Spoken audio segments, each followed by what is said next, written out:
good evening. Take a moment and just breathe. Now think back, far back, before titles, before responsibilities, before expectations, to a time when your body moved without hesitation. When music didn't ask permission, it simply took over. That is where dance begins.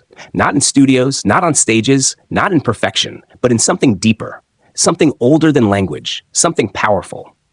Tonight, I want to talk to you about the force in dance. Not just dance as performance, but dance as power, as truth, as transformation.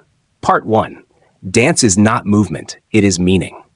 We often think of dance as movement.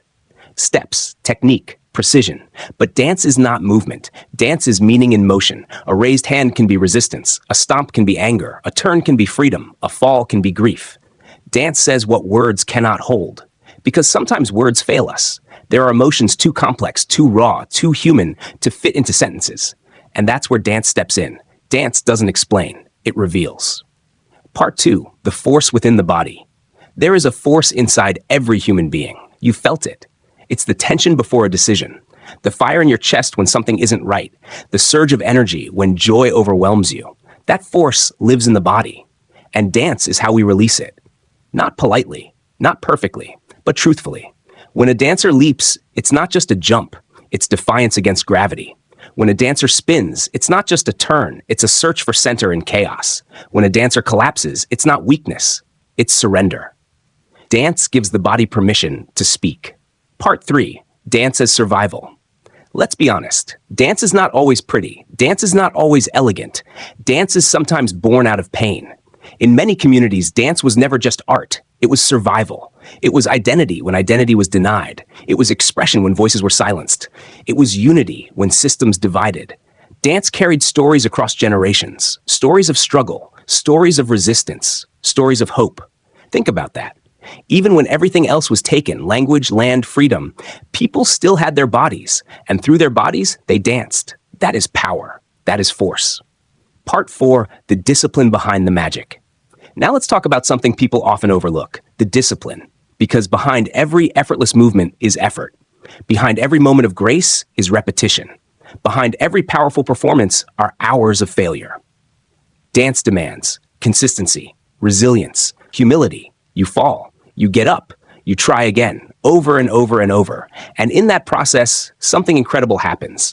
You don't just become a better dancer, you become a stronger human being. Because dance teaches you something life rarely does. Progress is not always visible, but it is always happening. Part 5, the connection between music and motion. Dance does not exist alone. It listens, it responds, it connects. Music is not just sound, it's a pulse, a heartbeat. And dancers translate that heartbeat into something we can see. When the bass drops, the body reacts. When the melody rises, the body follows. When the rhythm shifts, the body adapts. Dance is the physical manifestation of sound. It turns invisible energy into visible expression. And when it works, when it truly works, it creates something magical, a shared experience. The audience doesn't just watch, they feel. Dance and identity dance also answers a deeper question. Who am I?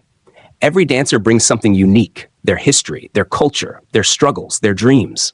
No two dancers move the same way, because no two lives are the same. Dance becomes identity in motion. It says, this is where I come from. This is what I've been through. This is who I choose to be. And in a world that often tries to define us, dance gives us the power to define ourselves.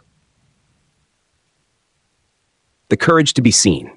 Let's talk about courage, because dancing, really dancing, requires courage. It means being seen, fully. No filters, no edits, no hiding. It means showing emotion without apology, joy without restraint, pain without shame. And that's terrifying, because vulnerability is not easy. But here's the truth. The moments that move us the most are not perfect. They are real. The crack in the movement, the shake in the hand, the tear that wasn't planned. That's where the force lives. Not in perfection, but in authenticity. Part 3, dance as transformation. Dance doesn't just express who you are, it transforms who you are. A shy person steps into confidence. A broken person finds healing. A lost person finds direction. Why? Because when you move your body, you shift your energy. And when you shift your energy, you shift your reality. Dance allows you to become someone new, even if just for a moment. And sometimes, that moment is enough to change everything. Part 9, the audience's role. Now, let me say something to you, not as spectators, but as participants, because you are part of this. Dance doesn't exist without an audience, not because it needs validation, but because it creates connection. When you watch dance, your body responds, even if you don't realize it. Your heart rate changes, your breath shifts, your emotions rise. You are not separate from the performance. You are inside it. And that connection, that invisible thread between performer and audience, is part of the force.